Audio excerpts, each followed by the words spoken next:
ಸರ್ಕಾರದ ಬಗ್ಗೆ ಬಾಗಲಕೋಟೆಯಲ್ಲಿ ಮಾತನಾಡಿದ ಮಾಜಿ ಸಿಎಂ ಸಿದ್ದರಾಮಯ್ಯ, ರಾಜ್ಯದಲ್ಲಿ ಸಮ್ಮಿಶ್ರ ಸರ್ಕಾರ ಇದೆ. ಎರಡೂ ಪಕ್ಷಗಳ ಸಚಿವರು ನನ್ನ ಮಾತನ್ನ ಕೇಳ್ತಾರೆ. ನಾನು 100 ಕೆಲಸ ಹೇಳಿದ್ರೆ 75 ಆದ್ರೂ ಮಾಡ್ಕೊಡ್ತಾರೆ ಅಂತ ಹೇಳಿದ್ರು. ಇನ್ನು ಕಾರ್ಯಕರ್ತರು ನೀವೇ ಸಿಎಂ ಆಗಿ ಅಂತ ಹೇಳಿದ್ರು ಸಿದ್ದರಾಮಯ್ಯ ಅವರಿಗೆ. ಇದಕ್ಕೆ ಸಿದ್ದರಾಮಯ್ಯ, ನನ್ಗೀಗ 72ನೇ ವರ್ಷ ನಡೀತಾ ಇದೆ, ಮುಂದಿನ ಚುನಾವಣೆ ವೇಳೆಗೆ 75 ಆಗಿರುತ್ತೆ, ಚುನಾವಣೆಗೆ ನಾನು ಸ್ಪರ್ಧಿಸ್ತೀನೋ ಇಲ್ವೋ ಗೊತ್ತಿಲ್ಲ ಅಂತ ಹೇಳಿದ್ರು. ಸಮ್ಮಿಶ್ರ ಸರ್ಕಾರ ಇದೆ, ನಾನೇ ಚೀಫ್ ಮಿನಿಸ್ಟರ್ ಅಲ್ಲ, ಸಂವಿಧಾನ ಹೇಳೋನು ಅಷ್ಟೇ, ಸಮನ್ವಯ ಸಮಿತಿ ಅಧ್ಯಕ್ಷ ಅಷ್ಟೇ. ನಾವು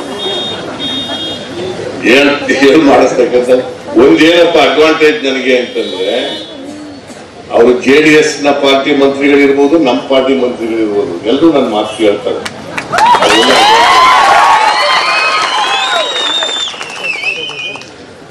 ಸೊ ಏನಪ್ಪ ಸೀನಿಯರ್ ಮಾಜಿ ಮುಖ್ಯಮಂತ್ರಿ ಅಂತ ಸ್ವಲ್ಪ ಕೇಳ್ತಾರೆ ಮಾತು.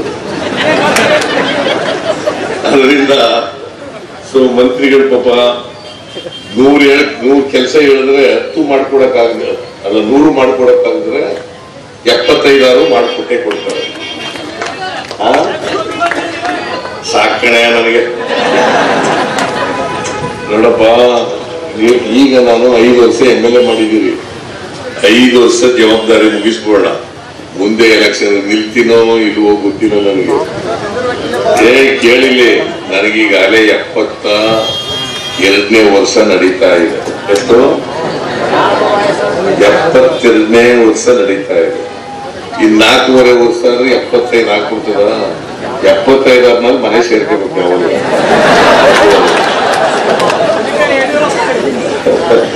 ಯಡಿಯೂರಪ್ಪ ಪಾಪ ಅವನಿಗೆ ಯಾಕೆ ಇಷ್ಟ. ನಿಮ್ಮ ಬಂಡಾಯಕ್ಕೆ ತುಪ್ಪವನ್ನ ಸುರಿತಾನೆ ಇರ್ತೀವಿ, ಬಂಡಾಯಕ್ಕೆ ತುಪ್ಪ ಸುರಿಯೋದೆ ನಮ್ಮ ಕೆಲಸ, ಅದನ್ನ ತಾಕತ್ತಿದ್ರೆ ಸರಿ ಮಾಡ್ಕೊಳ್ಳಿ ಅಂತ ಸಿಟಿ ರವಿ ಚಾಲೆಂಜ್ ಅನ್ನ ಮಾಡಿದ್ದಾರೆ.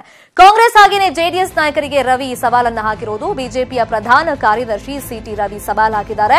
ಬಹಳಷ್ಟು ಶಾಸಕರು ನಮ್ಮ ಸಂಪರ್ಕದಲ್ಲಿ ಇದ್ದಾರೆ, ಕೈ ಶಾಸಕರೇ ಯಾವಾಗ ಬೀಳ್ತೀರಿ ಅಂತ ಕೇಳ್ತಿದ್ದಾರೆ. ರಾಜಕೀಯ ಒಂದ್ ರೀತಿ ಚೆಸ್ ಆಟ ಇದ್ದಂಗೆ, ಇಲ್ಲಿ ಹೇಗೆ ಆಡ್ತೀವಿ ಅಂತ ಹೇಳೋದಕ್ಕೆ ಆಗೋದಿಲ್ಲ ಅಂತ ಸಿಟಿ ರವಿ ಅವರು ಹೇಳಿರೋದು. JDSನ ಶಾಸಕಾಂಗ ಪಕ್ಷದ ನಾಯಕರು, ರಾಜ್ಯದಲ್ಲಿ ಉಪಮುಖ್ಯಮಂತ್ರಿಯಾಗಿ ಶಾಸಕಾಂಗ ಪಕ್ಷದ ನಾಯಕರಾಗಿದ್ದವರು ಅಹಿಂದ ಕಟ್ಟಿ ರಾಜೀನಾಮೆ ಕೊಟ್ಟು ಕಾಂಗ್ರೆಸ್ ಸೇರಿದ್ರಲ್ಲ, ಅದು ಆಕ್ಷನ್ ಪರ್ಚೇಸ್. ಪಾರ್ಟಿಗೆ ನಿಮ್ಮ ಪಾರ್ಟಿಗೆ ಮರ್ಯಾದೆ ಇದ್ರೆ, ಯಾರು ಬಂಡಾಯ ಎದ್ದಿದ್ದಾರಲ್ಲ ಅವ್ರನ್ನ ನೀವು ಸಸ್ಪೆಂಡ್ ಮಾಡ್ತಿರೋ, ಡಿಸ್ಮಿಸ್ ಮಾಡ್ತಿರೋ, ಡಿಸಿಪ್ಲಿನರಿ ಆಕ್ಷನ್ ತಗೊಂಡೋದ್ರ ಮೂಲಕ ತೋರಿಸ್ತಿದ್ರಿ.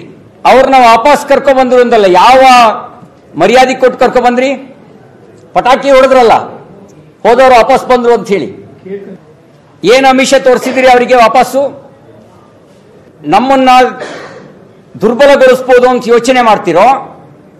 ಆ ರಾಜಕಾರಣ ನಿಮಗೆ ಮಾತ್ರ ಬರೋದಲ್ಲ, ನಮಗೂ ಬರುತ್ತೆ. ನೀವಿದ್ದಾಗ ಏನು ಮಾಡಿದ್ರು ಅದನ್ನು ನಾವು ಮಾಡಿದ್ದೇವೆ. ಎದುರಾಳಿನ ಕಂಗೆಡಿಸ್ತೀವಲ್ಲ, ಆ ಕಂಗೆಡಿಸೋದೆ ಎದುರಾಳಿ ದಿಕ್ಕೆಟ್ಬಿಟ್ಟ ಅಂತ ಹೇಳಿದ್ರೆ ಆಮೇಲೆ ಯುದ್ಧ ಗೆಲ್ಲೋ ಸುಲಭದ ಸಂಗತಿ. ನಮ್ಗೆ ಹೊಂದಾಣಿಕೆ ನಮ್ಗೇನು ಸಹಮತ ಅಲ್ಲ, ನಮ್ಗೆ ಇಷ್ಟ ಇರೋದಲ್ಲ. ಹಾಗಾಗಿ ಅಲ್ಲಿ ಬೆಂಕಿ ಹೊತ್ತುತ್ತೆ ಅಂದ್ರೆ ನಾವು ಸುಪ್ಪ ಹಾಕೋರೆ. ಯಾಕೆಂದ್ರೆ ಕಾಂಗ್ರೆಸ್ ದುರ್ಬಲ ಆಗಬೇಕು, JDS ದುರ್ಬಲ ಆಗ್ಬೇಕು. ನಾವು ರಾಜಕಾರಣ ನಡೆಸ್ತಿರೋದು, ನಾನು ಧರ್ಮಕ್ಷೇತ್ರ ನಡೆಸ್ತಿಲ್ಲ.